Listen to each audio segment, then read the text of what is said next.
रहमतुल्लाहि व बरकातुहू। सबसे पहले हम जो आज आप अपने घरों के काम जो यहाँ छोड़ के आए हैं, मैं जो अपने घर से इतने दूर आई हूँ, इसका सिर्फ एक ही मोटिव है और एक ही मिशन है, वो है कि हम अपने आप को और बेहतर कैसे बनाएं, अल्लाह से ताल्लुक और कितना बेहतर बना सकते हैं, और थोड़ी बहुत मेरी लाइफ चेंजिंग एक्सपीरियंसेस और जो मेरी थोड़ी बहुत जर्नी रही है मैं आपसे शेयर कर सकूं। तो हम कोशिश करें कि जो हम बात कर रहे हैं उसे बस आप ये नियत करें कि आप सिर्फ सुनने नहीं आए, बल्कि अगर कोई चीज़ अगर आपके अंदर वो उतर जाती है, मेरी बात का कुछ आपको फायदा पहुंचे, बिकॉज इवेंचुअली मैं बस यही चाहती हूँ कि जो भी हो या मैं जो भी कहूँ, ये इससे सिर्फ मेरे भाई बहनों को फायदा मिले, और इसीलिए मैं अपने एक्सपीरियंसेस शेयर करती हूँ ताकि शायद कोई मेरी जर्नी देख के या मेरी कोई बातों से या मेरे कोई चीज़ से मोटिवेट हो जाए और उनके लिए भी फायदेमंद हो जाए। तो आई थिंक सबसे पहले हम दरूद शरीफ पढ़ लेते हैं ताकि हमारी मदद हो जाए हर चीज़ समझने में। बिस्मिल्लाहिर्रहमानिर्रहीम। अब मैं इसमें जोर से नहीं पढ़ूंगी, आप लोग अपना एक जो भी दरूद शरीफ आपको मुनासिब लगे आप पढ़ ले। वेल बस अल्लाह से ये दुआ है कि अल्लाह मुझसे अच्छी, मेरी ज़ुबान से अच्छी चीज़ें निकाले, जो मैं बात करने जा रही हूँ असरदार बातें निकाले और आप लोगों के बस दिलों में उससे उतार दे। कोशिश हमारी हमेशा ऐसी ही रहनी चाहिए, चाहे वो आप हो मैं हूँ, कि हम बस सीखें। सीखना इज़ इम्पोर्टेंट। कौन सिखाता है डजेंट मैटर, कौन कह रहा है डजेंट मैटर, बट किसकी बात हो रही है ये सबसे ज़्यादा इम्पोर्टेंट है। और हर जब भी हम कोई चीज़ सुनते, स्पेशली कोई भी मोटिवेशनल चीज़ जो हमारे ईमान को मजबूत करती है, हम कोशिश करें कि उसे अलर्ट रहकर सुने, और जैसे मैंने पहले कहा नियत करें कि जो मैं सुन रही हूँ, क्योंकि वो इतनी अच्छी बात है, बस अल्लाह मेरे दिल में वो उतार दे और मुझे उस अमल की तौफीक नसीब अता फरमाए। बिकॉज उस चीज की जो एक फिक्र होती है ना, वो हम सब में होनी चाहिए, क्योंकि हम सभी जानते हैं, सब हमेशा बड़े बड़े उलमा कहते आए हैं, मैं भी वही चीज कहूंगी कि दुनिया फना होने वाली चीज है। हमारा एग्जिस्टेंस, हम इस दुनिया में हो नहीं हो कोई वैल्यू नहीं रखता, दुनिया फिर भी वैसी चलनी है। लेकिन अल्लाह ने अगर हमें मौका दिया है इस दुनिया में आने का और हमें इंसान बनाया है, तो जाहिर सी बात है हमसे वो कुछ काम लेना चाहता है, वरना इतने सारे जानवर शायद हम उस मखलूक में होते, पर अल्लाह ने हमें कोई जानवर नहीं बनाया बल्कि एक इंसान बनाया, तो बेशक वो हमसे कुछ काम लेना चाहता है। और उससे भी ज्यादा जरूरी कि अल्लाह ने हमें ईमान में रखा है। अब हमें हम ईमान वाले घर में पैदा हुआ है, पैदाइशी ईमान हमारे साथ है, हमें उसे अलग तरीके से ढूंढना या जाके इस्लाम क्या होता है, जो लोग बिल्कुल नहीं जानते इस्लाम के बारे में, हमें उतना स्क्रैच से काम नहीं करना पड़ता है, क्योंकि अल्हम्दुलिल्लाह बचपन से मदरसा जाते हैं, हम कुरान की तिलावत करते हैं और मम्मी डैडी से सीखते हैं, घर का जो माहौल होता है हम उससे सीखते हैं, तो कुछ तो कच्चा पक्का हमें पता होता है। लेकिन जैसे जैसे हमारी उम्र बढ़ती है वो चीजें समझ में बेहतर आती है। बचपन में छोटे होते तो मम्मी डैडी कहते हैं इसलिए हम करते हैं, लेकिन जैसे जैसे हम बड़े होते हैं वो हमारे अंदर आ जाती है, फिर एक आदत बन जाती है, और कुछ वक्त के बाद वो करना मोहब्बत बन जाती है। अब ऐसा लगता है ये नहीं करे तो अब कोई डंडा लेके तो नहीं खड़ा है। अगर आज आप कहीं जाते हो, आप नमाज नहीं पढ़ते, तो कोई आपको डंडे से पकड़ के मारने नहीं वाला है, लेकिन एक आपके अंदर इतनी अल्लाह की मोहब्बत आ जाती है कि आप सोचते नहीं, भले कोई नहीं देख रहा है पर मेरा अल्लाह देख रहा है, और अल्लाह का हुक्म है नमाज का, तो मुझे वो फॉलो करना है। तो बहुत सारी चीजें जब आप एक वक्त के बाद आप हर चीज बाय चॉइस करते हो। आज मतलब एक टाइम पे मैं इतनी छोटी थी, फिर थोड़ी बड़ी हुई, अब ऐसी हुई, कल को मेरी उम्र और ज्यादा बड़ी होगी, तो हम इंसान का जो ये एक नेचुरल प्रोसेस है, बच्चे से बूढ़े तक का, हमारे हर चीज हम अपने चॉइस से करते हैं। आज जब हम बड़े छोटे होते हैं तो ऑफ कोर्स सबका कंट्रोल होता है, पेरेंट्स का होता है, घर में बड़े भाई बहनों का होता है एग्जाम्पल, लेकिन जब आप बड़े हो जाते, शादी हो जाते, तो कहीं ना कहीं एक फ्री विल होता है आपके पास, लेकिन आप उस फ्री विल का कैसे यूज करते हो वो बहुत ज्यादा जरूरी है। आज हम कोशिश करते हैं, मैं ये कोशिश करती हूँ एक्चुअली, कि मैं जितना हो सके इस्लाम के बारे में सीखूं, क्योंकि मुझे लगता है मैं जितना सीखती हूँ, मैं जितना सुनती हूँ, जब मैं कुछ और सुनती हूँ मुझे लगता है अच्छा ये भी है, अच्छा ये भी है। और स्पेशली जब घर में हमारे तालीम होती है रोज, और जब हम हिस्ट्री सुनते हैं, मुझे वैसे स्कूल में हिस्ट्री इतनी पसंद नहीं थी by the way, you know, मुझे बहुत बोरिंग लगता था, मुझे बहुत ही नींद आती थी जब मैं हिस्ट्री पढ़ती थी। पर जब से यू नो मैं मतलब एक प्रॉपर तरीके से फॉलो करने की कोशिश कर रही हूँ इस्लाम, अब मुझे हिस्ट्री इतना ज्यादा पसंद है कि मैं बता नहीं सकती हूँ। मैं घड़ी घड़ी मेरे हस्बैंड को बोलते ही रहती कि आप मुझे कुछ बताए, कुछ बताए, कुछ बताए, और कुछ बताए, और कुछ बताए, यू नो, इसके पहले क्या हुआ था, इसके साथ क्या जुड़ा था। और बेशक टफ है, बिकॉज जब नाम जुड़ते हैं और काफी बड़े बड़े नाम होते हैं एक्चुअली, यू नो, जब आप थोड़ी हिस्ट्री पढ़ते तो मैं नाम में इतनी कंफ्यूज हो जाती हूँ। मैंने कहा बहुत ही बड़े बड़े नाम है ये, लेकिन कोशिश करती हूँ कि मैं सीख जाऊं। और जब भी मुझे सिखाते हैं मैं सोचती हूँ या अल्लाह ये जो भी बोल रहे बस मेरे अंदर उतार दो, मतलब मेरा दिमाग इतना शार्प कर दो कि मैं ये सब सीख जाऊं और समझ जाऊं। और ये सिर्फ सीखने का नहीं है कि मुझे आना चाहिए, ये बात उसकी नहीं है, ये है कि समझना है कि इन लोगों ने ये सब क्यों किया। अब मैं आपको बोलूंगी आप बाहर जाके लड़ो और अपनी जान दे दो तो कोई नहीं जाएगा, जाहिर सी बात है ना, हर किसी को अपनी जान प्यारी होती है। लेकिन जब हम इस्लाम की हिस्ट्री देखते हैं और देखते हैं कि कैसे सहाबाओं ने और उनकी वाइफ्स ने और उनके बच्चों ने अपने यू नो फादर को, अपने हस्बैंड को सपोर्ट किया कि वो अब जा रहे हैं जंग लड़ने, एंड यू नेवर नो कि वो वापस आएंगे या नहीं, लेकिन वो उन्होंने कुर्बानी दी फॉर व्हाट, वो उनकी जाती खुशी के लिए नहीं दी। ऑफ कोर्स जाती प्राउड होता है इंसान के, यू नो, अल्लाह के लिए कर रहे हैं, बट एक वो भी रहता है ना कि यार मेरी जस्ट शादी हुई है, मेरा छोटा बेबी है। आजकल हमारे ये सब रीजंस है ना कुछ चीजें नहीं करने की, या जब काम हम करते हैं और हमें अनफॉर्चुनेटली आज की तारीख में हलाल और हराम का डिफरेंस ही नहीं पता, हम जस्ट बिकॉज हम थोड़ा सा हराम की तरफ जाना चाहते हैं तो हम उसके अंदर अपनी मजबूरियां लेके आ जाते हैं कि अरे ये अभी सभी तो ले रहे हैं, अगर हम नहीं लेंगे तो मेरा भी घर का कैसे होगा, अभी स्कूल में इतनी फीस देनी होती है वो कैसे होगा, बाकी यू आप इतनी सारी चीजें एक्चुअली शैतान आपके सामने लाके खड़ा कर देता है कि आप वो डिफरेंस ही समझना भूल जाते हो, जिसमें से मैं एक थी। मुझे हर वक्त अपने प्रॉब्लम्स लगते थे कि यार ये तो प्रॉब्लम मेरा बहुत बड़ा है, ये तो ऐसे ही सॉल्व होगा, अगर मैं ये अभी छोड़ दूंगी तो मैं ये काम कैसे कर पाऊंगी, मेरा तो सोर्स ऑफ इनकम यही है। तो आई थिंक जैसे मैं हमेशा कहती हूँ कि हम सिर्फ एक जरिया है बात करने का, हिदायत अल्लाह के ही हाथ में है, और जिनको मिलती है उनके अंदर चाहत होनी चाहिए।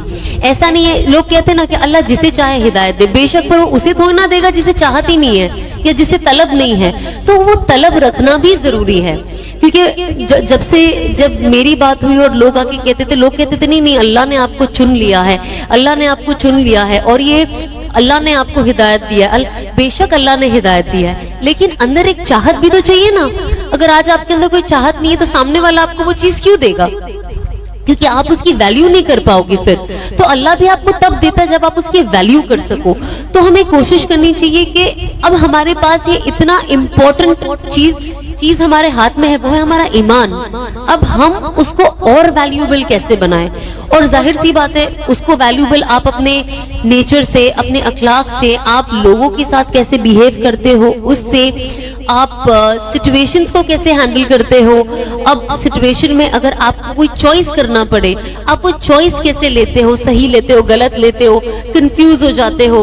कंफ्यूज होना कोई गलत बात नहीं है, दिल में वसवसा आना भी कोई गलत बात नहीं, क्योंकि वो तो शैतान का दाव है ना। बट इवेंचुअली आप क्या करते हो वो आपके ऊपर डिपेंड करता है। तो मैं हमेशा यही कहती हूँ कि ये चीजें होना बहुत नॉर्मल है, ये होगा, लेकिन आप अपना कॉन्फिडेंस लूज मत करो। बिकॉज आज की तारीख में हम सब आज औरतें काम कर रही है, अपने घर से बाहर निकलती है, एक फ्रीडम है, आपको वो फैमिली से भी मिलती है, वो सपोर्ट भी मिलता है, लेकिन हम कोशिश करें कि उस सपोर्ट का गलत फायदा ना उठाए। और साथ ही साथ अगर हमें ये फ्रीडम मिली है और हमको अल्लाह ने वो जहन दिया है, तो हम दुनिया और आखिरत दोनों को लेके चले। क्योंकि अगर आपने दुनिया में सब कुछ कमा लिया लेकिन आखिरत नहीं कमाई तो सब कुछ जीरो का जीरो है, फिर तो आप एक नाकामयाब इंसान हुए। लेकिन अगर आपने आखिरत कमा ली और अगर दुनिया थोड़ी बहुत पीछे भी रह गई तो कोई फर्क नहीं पड़ता। अब जब मैं ये कहती हूँ तो बहुत लोग ये भी कहते, कहने वाले तो 10 चीज कहते हैं, मैं इसलिए आपको कहती हूँ कि आई एम श्योर आपको भी जब लोग बदलते हैं ना तो बहुत अलग अलग तरीके के टॉन्ट्स आपको मिलते हैं। तो मैं ये सब आपसे इसलिए शेयर करूंगी क्योंकि मुझे नहीं पता इनमें से कौन ये सिचुएशन से गुजर रहा है।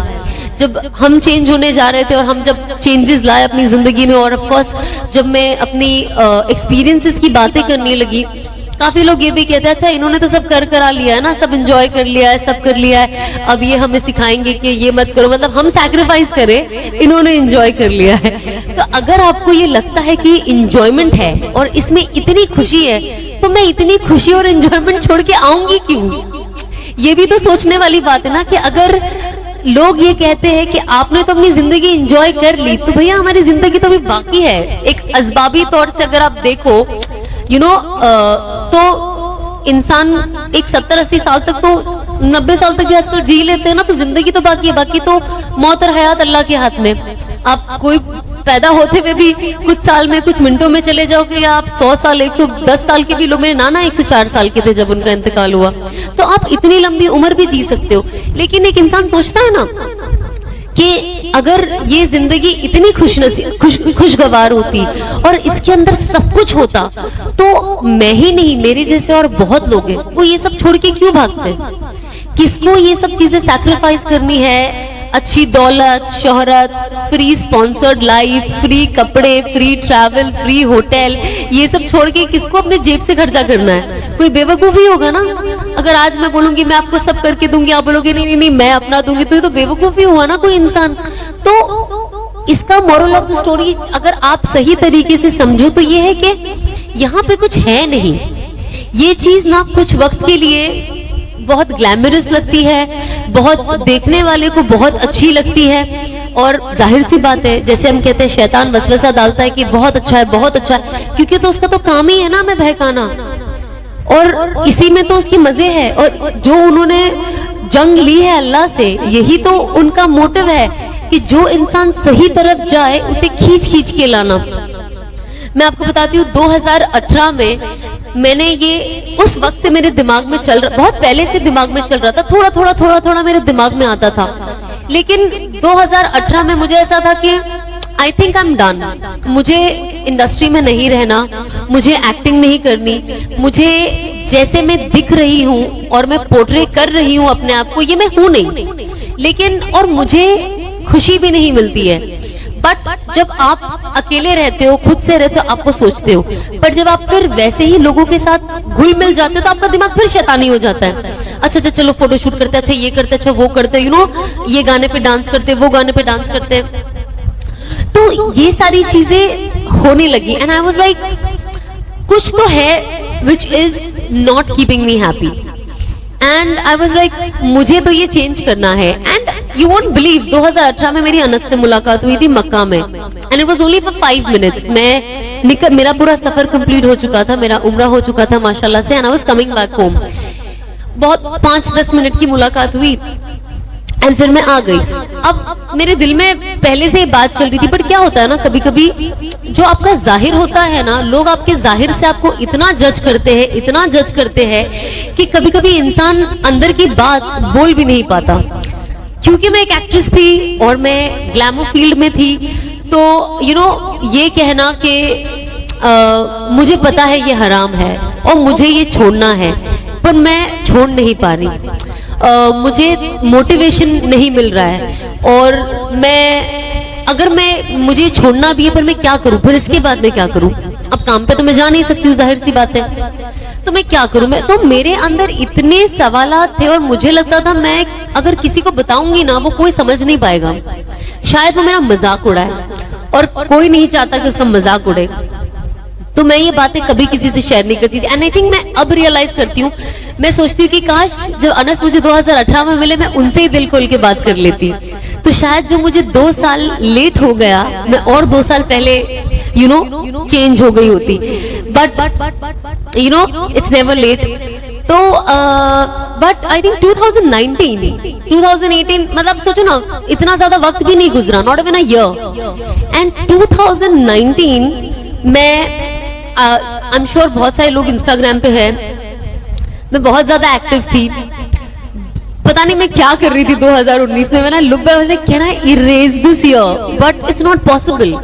इसीलिए इससे हमें रियलाइज होता है कि हम इस दुनिया में जो है ना, जब हम कब्र में जाएंगे और हमारी जो गलतियां हम करेंगे हम इरेज नहीं कर पाएंगे, even if we want to. और अल्लाह का शुक्र है कि जीते जी हमें समझ में आ रहा है, अगर कोई चीज आ रही है कि हमें ये चीज हमें इरेज करनी है अपनी जिंदगी से, ये हमारे पास मौका है, क्योंकि हम अभी जिंदा है और हम ये कर सकते हैं। पर एक बार हमारी आंख बंद हो गई तो इसके बाद कोई अपॉर्चुनिटी नहीं, कोई चांस नहीं। तो मैंने 2019 में मैं बहुत एक्टिव हो गई और काफी कुछ कर रही थी, बट यू वोंट बिलीव मैं इतनी एक्टिव और इतना ज्यादा काम 2019 में कर रही थी, और 2019 में ही मैं इतनी सैड हो गई थी, अंदर से इतनी सैड हो गई थी। And also of course 2020 I have spoken very openly कि मैं डिप्रेशन से सफर कर रही थी, एंजाइटी थी मुझे, आई वाज सुसाइडल, मतलब ये सब कुछ एक साथ थॉट आ रहा था। एंड अनस से थोड़ी बहुत तो मेरी बात होते रहती थी, कोई भी मुझे इस्लामिक नॉलेज चाहिए होती थी तो मैं अनस से कॉल करके पूछ लेती थी कि मैं क्या करूं। बट 2020 आई डिसाइडेड कि पता नहीं क्या हुआ, मेरे अंदर से एक आवाज आई कि अगर मुझे कोई ठीक कर सकता है तो वो सिर्फ अनस है। मैं थोड़ी छोटी हूँ ना हाइट में, ओके सुनाई दे। हाँ, तो मुझे ऐसा लगा कि अगर कोई मुझे ठीक कर सकता है ना तो वो सिर्फ अनस है। आई don't know why, out of so many people I know, इतने मेरे जान पहचान वाले हैं और जिगरी दोस्त यार है, पर पता नहीं क्यों मेरे दिल ने सिर्फ और सिर्फ अनस का नाम लिया। जबकि हमारा तभी ऐसा कुछ था भी नहीं कि हमें शादी करनी है या निकाह का कुछ था, बट आई थिंक ये मुकद्दर था कि हमें एक साथ जुड़ना था और अल्लाह को हमें जुड़ाना था और जिंदगी बदलनी थी। तब मैं उनको बस, I still remember, I think it was 1 और 2 फेब, मैंने उनको फोन किया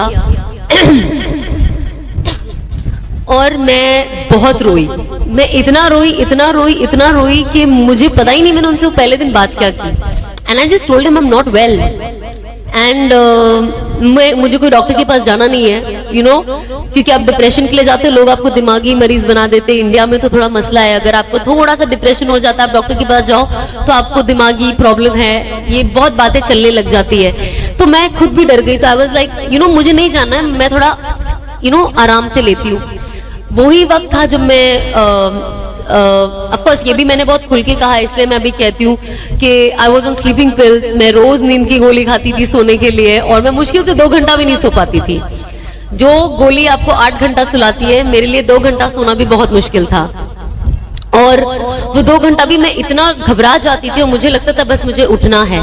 तो 2019 में जब रमजान आया, उस वक्त ऐसा हुआ कि मैं रोज सोती थी और मैं घबरा कर उठ जाती थी, और मैं मुस्तकिल 10-15 दिन आई थिंक एक ही सपना देखती थी, एक ही चीज, और वो ये होता था कि मैं कब्र में हूं और बहुत आग का अंगारा निकल रहा है और मैं मदद के लिए पुकार रही हूँ किसी को। तो मैं बहुत डर गई, ऑब्वियसली जाहिर सी बात है, कोई भी डर जाएगा अगर वो एक ही सपना रेगुलरली देखता जाएगा। फिर वो रुक गया कुछ टाइम, और ऑब्वियसली रमजान में आपका कॉन्शियस थोड़ा ज्यादा ही अलर्ट रहता है, तो मैं बहुत एक अलग ही जोन में थी। उसके बाद जब जैसे रमजान खत्म हुआ, फिर कुछ वक्त आया, मैं फिर यही चीज देख रही हूँ कि मैं कब्र में हूँ और आग जल रही है और मैं रो रही हूँ और मैं मदद के लिए पुकार रही हूँ और मुझे सामने कोई दिखाई नहीं दे रहा है।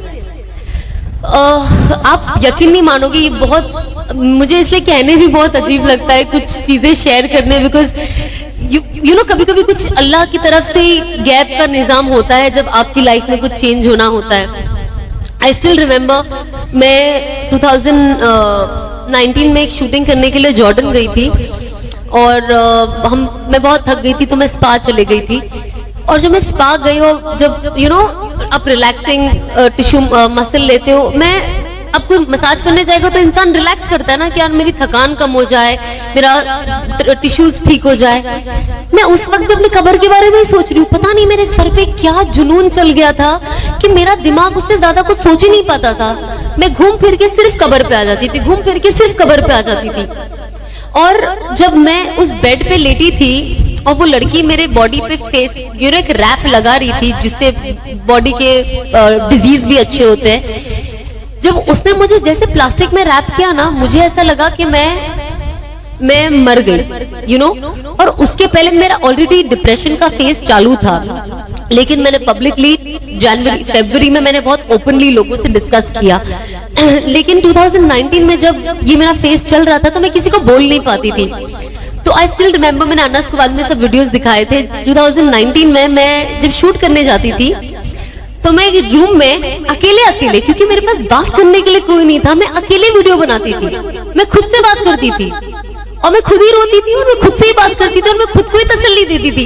मतलब आज मैं थैंक गॉड मैंने सब डिलीट कर दिया, क्योंकि जब मैं देखती हूँ ना तो मुझे डर लगता था वो बाद में कि अगर मैंने इसे दूसरा स्टेप नहीं लिया होता तो मैं पागल हो गई होती। अब इमेजिन आप अपने रूम में हो, आप खुद से ही बात कर रहे हो और रिकॉर्ड भी कर रहे हो और आप रो भी रहे हो और फिर आप खुद को ही तसल्ली दे रहे हो। तो मुझे डेफिनेटली लगा कि कुछ तो सही नहीं है। एंड आई स्टिल रिमेंबर जब मैं मसाज ले रही थी, मैं अल्लाह से दुआ कर रही थी कि अल्लाह, मतलब मेरी जिंदगी का कोई मकसद ही नहीं है, कोई वैल्यू ही नहीं है, मैं क्यों जिंदा हूँ और मैं जो कर रही हूँ मैं उससे भी खुश नहीं हूँ और उससे आई थिंक मेरे घर वाले भी कहीं ना कहीं खुश नहीं है, बट वो फ्लो में चल रहे हैं। तो आई डोंट नो मैं क्या करूं और मैं चेंज ला नहीं पा रही हूँ, पर मुझे लाना है एंड आई थिंक मुझे कोई सपोर्ट चाहिए। एंड अब यकीन नहीं मानोगे, जैसे मैं वो मसाज से उठी ना, मैं बस 2 कदम चली और मैं बेहोश होकर गिर गई। और जब मैं गिरी ना वहां पे, because it was a Muslim country, तो वो कुछ 2-4 वहां के जो वेटर्स थे, रेस्टोरेंट था बाहर, वो लोग आए और अल्हम्दुलिल्लाह लोग कुछ दुआ पढ़ने लग गए, कुरान की आयतें पढ़ने लग गए। एंड उस टाइम मेरे दिमाग में भी ये चीज आ रही कि अल्लाह, मतलब आपने मेरी दुआ बहुत ज्यादा जल्दी सुन ली है। मतलब आई नो मैंने आपसे मांगा है, बट मुझे अभी नहीं मरना है, मुझे एटलीस्ट मेरे घर चले जाने दो, एटलीस्ट अपने माँ बाप के साथ। ये होता है ना दिमाग में ख्याल, I am sure, I don't know, पर आता है कि you don't want to lose your life in an alien place. आप चाहते हो आपके घर वाले हो। एंड मैं वापस आई एंड आई वाज लाइक कुछ तो अब इसके बारे में करना पड़ेगा, बिकॉज इंस्टाग्राम में मैं चीजें वीडियो बनाती हूँ, पोस्ट करती हूँ, पर अंदर ही अंदर लगता है कि यार ये मैं नहीं हूँ। लेकिन जो लोग मुझे देख रहे हैं वो समझ रहे हैं ये मैं हूँ, लेकिन असल में तो ये मैं हूँ ही नहीं, क्योंकि मैं एक एक्टर हूँ, मैं ये कर रही हूँ, बट मेरे अंदर अल्हम्दुलिल्लाह अल्लाह ने वो अवेयरनेस क्रिएट कर दी है कि मैं जो कर रही हूँ वो गलत है।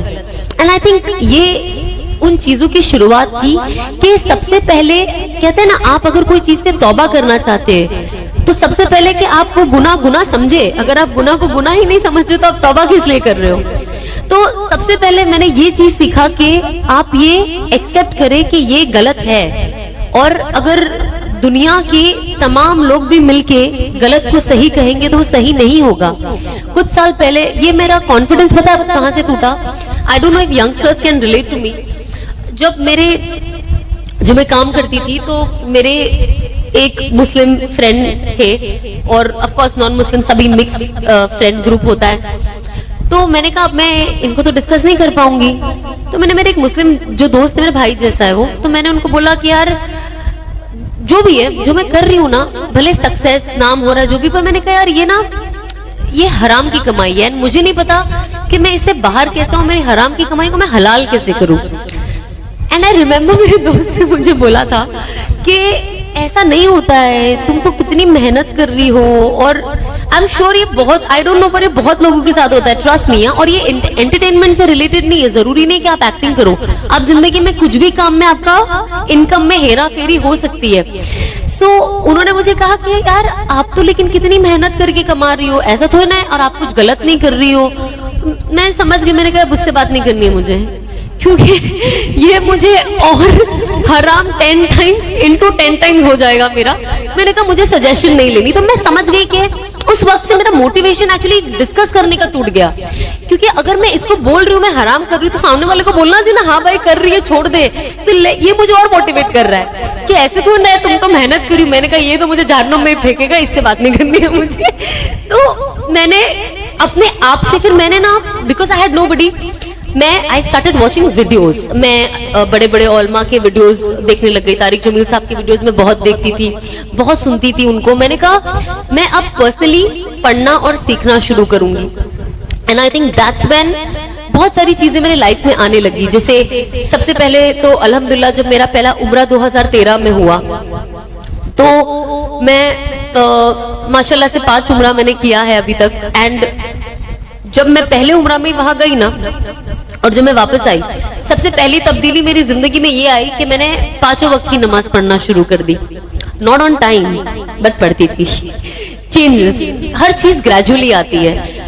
एंड कभी कभी ऐसा लगता है क्यों आती है स्लो, सब फटाफट आ जाना चाहिए, अब ऐसा लगता है। बट उस वक्त because I was also working and in a profession जो एथिकल प्रोफेशन नहीं है, तो मैं 5 वक्त की नमाज एटलीस्ट पढ़ना शुरू कर दी।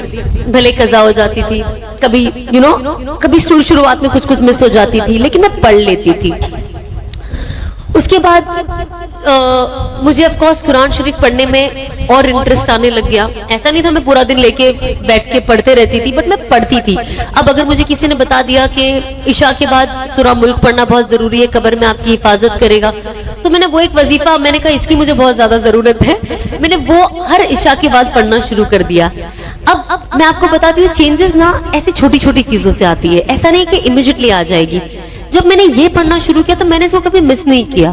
उसके बाद मैंने किसी से सुना कि सूरह वाक़िया पढ़ना चाहिए मगरिब के बाद, तो बहुत अच्छा है, इससे बहुत फायदे। फिर मैंने सूरह वाक़िया पढ़ना शुरू कर दिया।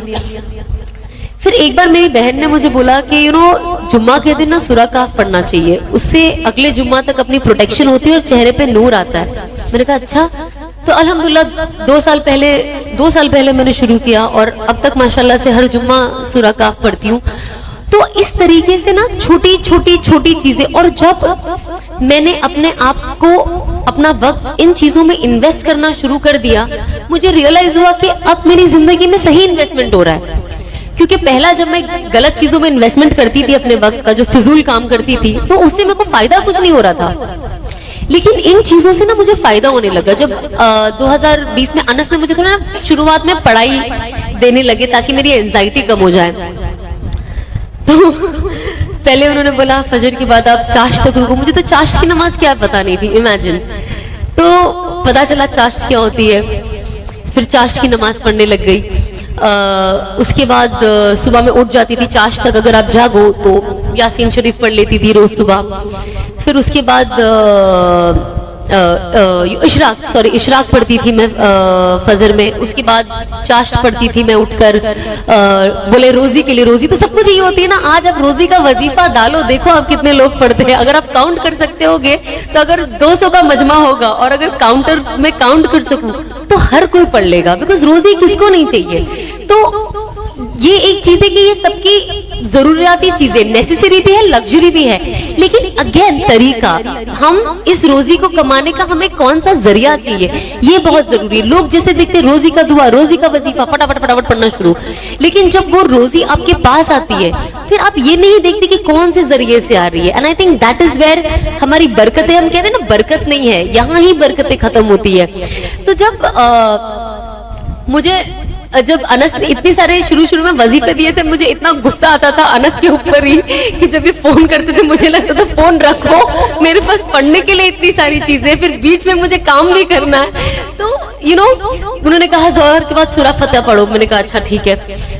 उसके बाद आप दुआ मांगते हो ना, पहले कैसी थी दुआ, या अल्लाह मुझे ये दे दे, अल्लाह मियां मुझे वो दे दे, ये ठीक कर दे, वो ठीक कर दे, इन सबको जन्नत पहुंचा दे, मुझे भी जन्नत पहुंचा दे। अमल कुछ नहीं करना है, पर जन्नत हमको जाना है। घर में रोजी एकदम परफेक्ट होनी चाहिए, काम भी एकदम परफेक्ट मिलना चाहिए, और सब कुछ एकदम परफेक्ट होना चाहिए। हस्बैंड भी एकदम बैंग ऑन होना चाहिए। हमको कुछ नहीं करना है, हमको कुर्बानी नहीं देनी है, पर हमको हस्बैंड परफेक्ट चाहिए, सास ससुर परफेक्ट चाहिए, माँ बाप परफेक्ट चाहिए, भाई बहन, रिश्तेदार, दोस्त, रोजी, बॉडी, हर चीज।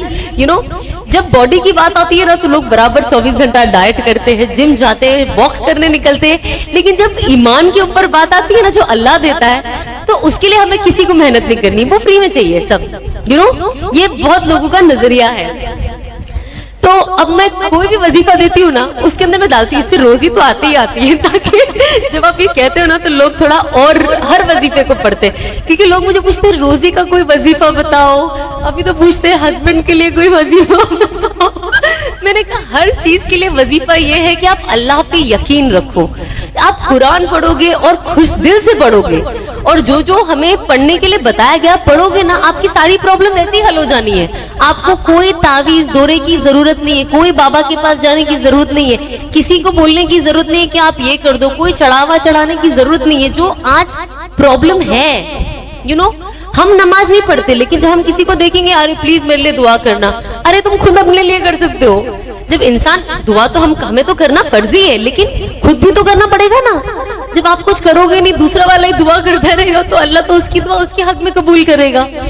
तो यू नो, जब जैसे जैसे टाइम बढ़ता गया, तो शुरुआत में अनस को कहती थी, अनस इतना पढ़ने को है, इतना पढ़ने को है कि मैं थक जाती हूँ, मेरे पास टाइम नहीं है। और मुझे रियलाइज होने लगा कि मेरे टाइम में ना बरकत ही नहीं। मैंने कहा मैं ये पढ़ूंगी तो मैं काम कब करूंगी। जो मेरा एक क्लिनिक है, मेरा क्लिनिक एक है, स्किन केयर मैं करती हूँ, तो मैंने कहा यार ये सब कब होगा। आप यकीन नहीं मानोगे, आज मैं वही सारी चीजें पढ़ती हूँ, पर अल्लाह ने इतनी बरकत दी है वो टाइम में कि अब जब मैं सोचती हूँ कि एक वक्त था कि मुझे लगता था कि मेरे पास वक्त ही नहीं है, और अब मैं सब पढ़ लेती हूँ, मेरे पास फिर भी वक्त होता है। तो ये सारी चीजें विद प्रैक्टिस आती है। हर चीज आप प्रैक्टिस करोगे तो प्रैक्टिस के साथ आती है। लेकिन of course belief is very important. जैसे कि मैं हमेशा यू नो, जब मेरे आसपास के लोग होते हैं, जब मुझसे इन सारी चीजों के बारे में पूछते, मैंने कहा मैं यही कहती हूँ कि आपका यकीन होना बहुत जरूरी है। लोग क्या करते हैं ना आज की तारीख में, ये मेरा साथ भी मसला था कि हम अल्लाह पे यकीन रखते हैं, हम कुरान पे यकीन रखते हैं, पर हमारा दिल ना 100% यकीन नहीं करता है। आज हम बोलते हैं ना अल्लाह बेहतर करेगा, लेकिन हम वो ना 50% बोलते हैं, 100% दिल से नहीं बोलते कि अल्लाह बेहतर करेगा। हम 50% ना मखलूक के ऊपर छोड़ देते हैं कि नहीं यार अल्लाह बेहतर करेगा यार, लेकिन पर यू नो मैं ये इंसान पे कितना डिपेंडेंट हूँ। तो ये चीज ना मेरे अंदर भी बहुत पहले थी कि मुझे ऐसा लगता था कि मेरा तवक्कुल ना अल्लाह से ज्यादा मखलूकों में हो गया है, कि अल्लाह से 10 मिनट में मांग लेती हूँ, लेकिन सामने वाले मखलूक को तो 1 घंटा पटाती हूँ मैं, ये कर दे भाई, वो कर दे, प्लीज प्लीज मेरा ये काम हो जाए। उसके लिए 4 दिन पहले फील्डिंग करती हूँ कि 4 दिन पहले से मैं माइंड सेट और माइंड बनाना रेडी करूंगी, तो शायद ये इंसान मुझे काम दे दे या मेरा काम हो जाए। एंड आई रियलाइज कि अगर आप सेम चीज अल्लाह के साथ यूज करो तो आपको तो डबल बेनिफिट होगा ना, क्योंकि अगर अल्लाह राजी तो आपको दुनिया में हर चीज मिल जानी है, साथ ही साथ आपकी आखिरत बन जानी है। और कहते हैं ना जिसका रिश्ता अल्लाह के साथ अच्छा हो, अल्लाह उसका रिश्ता मखलूक के साथ अच्छा कर देता है। मतलब आज जब मैं आप लोगों को देखती हूँ, आज आप लोगों के अंदर ना मुझे दिली मोहब्बत दिखती है मेरे लिए, जो मुझे पहले लोगों में नहीं दिखती थी। मुझे लगता था सब मतलब ही है, मेरे अंदर भी वो फीलिंग थी, मुझे लगता है सब मतलब के लिए आए, कोई किसी को कोई लेना देना नहीं है, आज आए कल अपने को पूछने भी नहीं वाले। और ये होता है जब आप दुनिया में इतना दुनिया से अटैच होते हो ना, तो अल्लाह आपको, जो लोग भी आपकी जिंदगी में आते हैं ना, वो दुनिया वाले ही होते हैं, जो आपसे दुनिया का जितना फायदा उठा सकते हैं वो उठा लेते हैं। उसके बाद आप डिप्रेशन में मरो, एंजाइटी में मरो, सुसाइड करो, क्योंकि जब मेरा वक्त आया बुरा, तब मैंने देखा कौन था मेरे साथ। तो आप रियलाइज करते हो कि ये लोग लॉन्ग लास्टिंग लोग नहीं है, इनका वक्त हो। आज जैसे एग्जाम्पल, जब आप एक्टर होते तो बहुत सारे लोग ये ले लो, वो ले लो, वो ले लो। अब जैसे सबको पता, अच्छे अच्छे दोस्त जो मुझे यू नो डिजाइनर क्लोथ्स देते थे, जो दोस्ती दोस्ती में देते थे, हम तो सिर्फ दोस्ती में देते हैं, प्रोफेशनल लोग तो प्रोफेशनली। लेकिन आज जस्ट बिकॉज मैं हिजाब पहनती हूँ और you know I don't see them coming to me, so वो मोहब्बत कहाँ गई? अगर वो सच्ची मोहब्बत होती तो आज भी आती ना। तो चीजें मैंने चेंज होते हुए देखी हूँ। मैंने ये 1.5 साल में अपनी जिंदगी में लोगों को बदलते हुए भी देखा है, अच्छे से दूर जाते भी देखा है, और दूर से नजदीक आते हुए भी देखा है, और जाकर वापस आते हुए भी देखा है। तो ये चीज ना आपको अल्लाह ही बताते हैं, और जब आप इसमें यकीन करते हो ना, तब आप वो देखते हो। तो आज मैं बहुत चीजें अपनी जिंदगी में ऐसी एक्सपीरियंस करती हूँ जो मैंने पहले कभी नहीं की थी। मैं अनस को वही बोलती हूँ कि जब आज मैं बाहर जाती हूँ, लोगों से मिलती हूँ ना, मेरे अंदर उनके लिए मोहब्बत होती है जो पहले नहीं थी। ऐसा लगता था हाँ फैंस है, आ गए, फोटो खींच लिया। मैंने कहा फिर ये अपने घर में अपने घर, यू नो ये लोग क्या मेरे बारे में सोचेंगे, एक फोटो ले लेंगे, मैटर खत्म। लेकिन अब मेरी सोच भी बदल गई है। तो मुझे ये रियलाइज हुआ कि जब इंसान अल्लाह के करीब आता है तो अल्लाह उसका मतलब अब ये दिमाग कैसे बदलता है, मतलब सामने वाले के तो दिल में मोहब्बत डालता ही डालता है, लेकिन एज खुद मैं भी चीजें कितनी, जो पहले मुझे लगता था मैं ही मैं, मेरा सक्सेस, मेरा पैसा, मेरा बिजनेस, मैं क्यों ये, आज हमें लोगों की परवाह है। हमें लगता है कि हम क्या करें जिससे हम लोगों को फायदा दे सके। इसलिए मैंने जब मेरा पहला तौबा के बाद पहला वीडियो बनाया था, उखरिजत लिन्नास पे बनाया था। वो कुरान की आयत कहती है ना, उखरिजत लिन्नास तहमरूना बिल मारूफ व तनहौना अनिल मुनकर। उसका कहने का यही मतलब है कि हमने आपको बनाया है इंसान की बेहतरी के लिए, और आप जाके लोगों को बताएं कि अल्लाह क्या पसंद करता है, और जाके ये भी बताएं कि अल्लाह क्या नापसंद करता है। और जब आप हुजूर पाक सल्लल्लाहु अलैहि वसल्लम की रास्ते को फॉलो करोगे, उनकी लाइफस्टाइल को फॉलो करोगे, उसमें आपकी 100% कामयाबी है। कुरान कहता है ना कि अगर आप प्रॉपर शरीयत और नबी पाक की सुन्नतों को फॉलो करोगे, उसमें आपकी 100% कामयाबी है, और गैरों की कॉपी में 100% नाकामी है। तो हमें कोशिश करना चाहिए कि जो चीज कहती है हम तो वो देखते भी है ना, तो हमें तो कामयाबी की तरफ जाना है। और ईमान वालों की सबसे बड़ी, कहते हैं ना, सबसे मजबूत चीज क्या है कि हम आखिरत में यकीन करते हैं। हम नहीं यकीन करते पिछले जन्म में हम राजा थे, आगे के जन्म में हम सिपाही बनेंगे, उसके आगे के जन्म में हम चोर बने, हम ये बिलीव नहीं करते, हम आखिरत में बिलीव करते हैं। तो अगर हम आखिरत में बिलीव करते हैं तो आखिरत पे काम क्यों नहीं करते?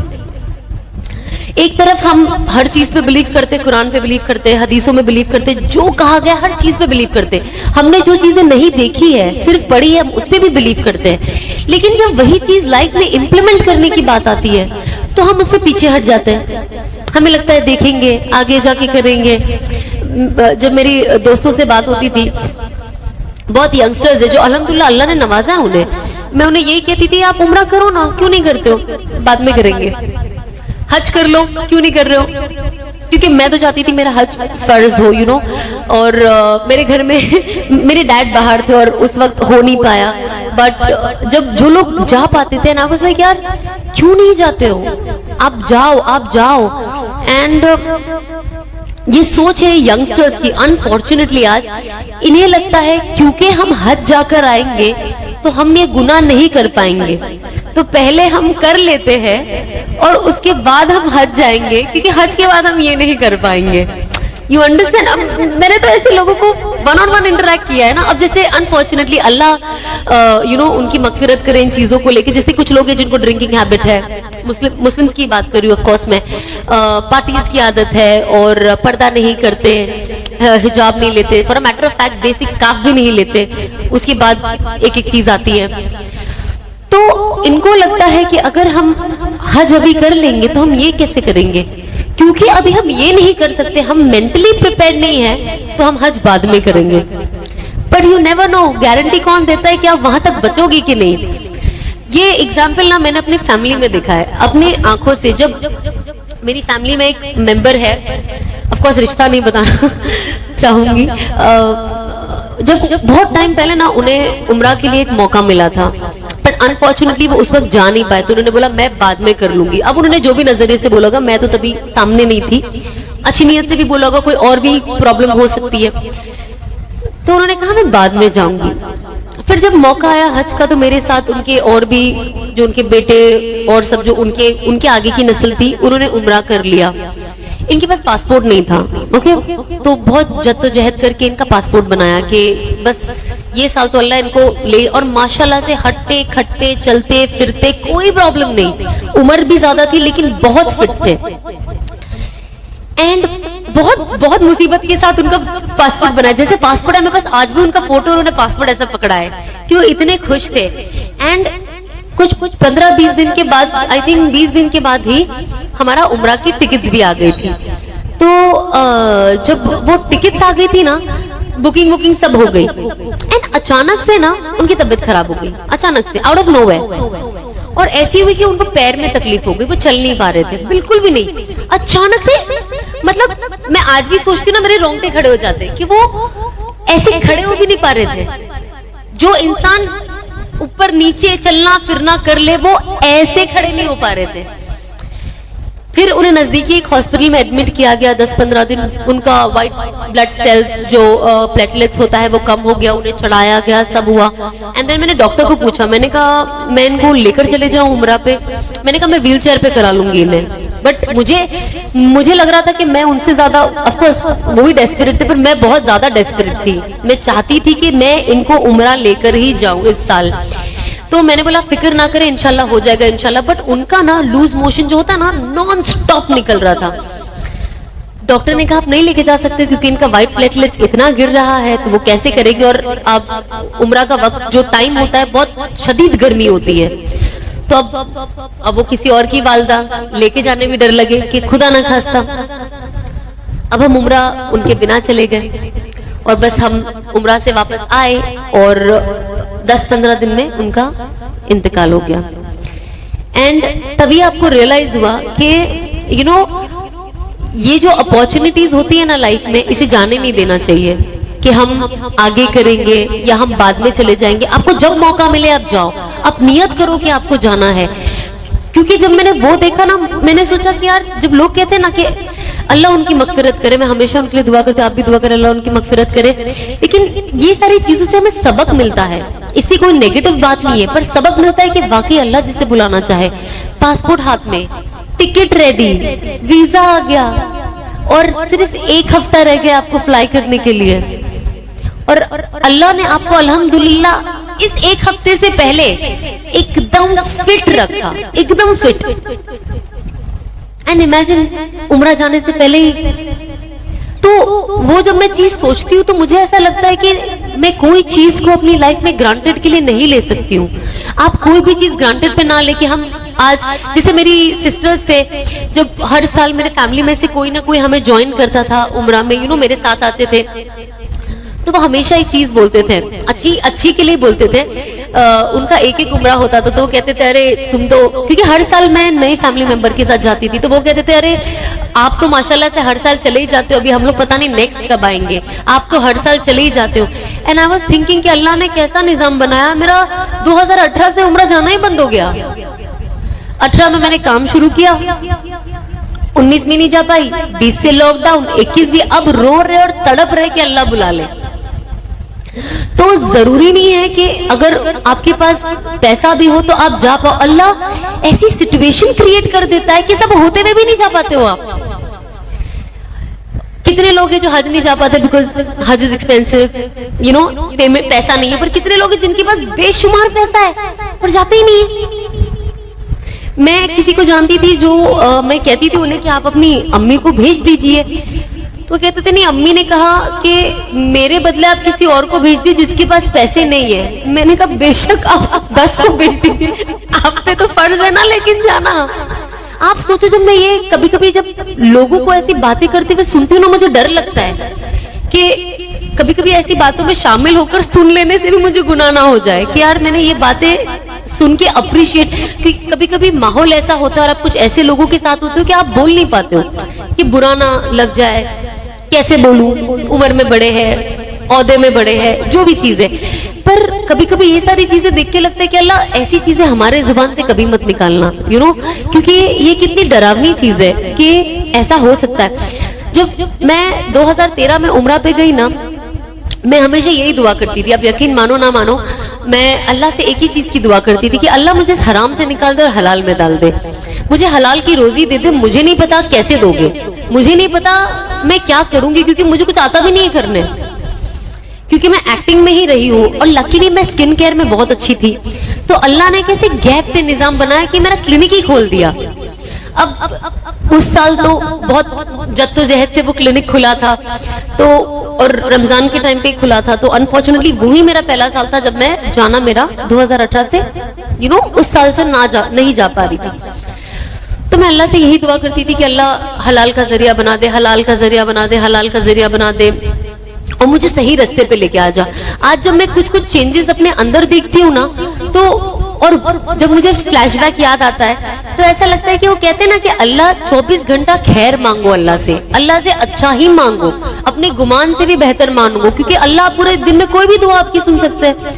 एंड आई रिमेम्बर जब मैं सऊदी जाती थी, उम्रा पे बहुत सारे लोग हिजाबीज को देखते हैं ना, जो हम जैसे लिबरल्स होते थे वो टाइम पे, तो कहते थे यार कैसे रह लेते ना इतनी गर्मी में, इतना हिजाब सर बंद। वो एक लेवल।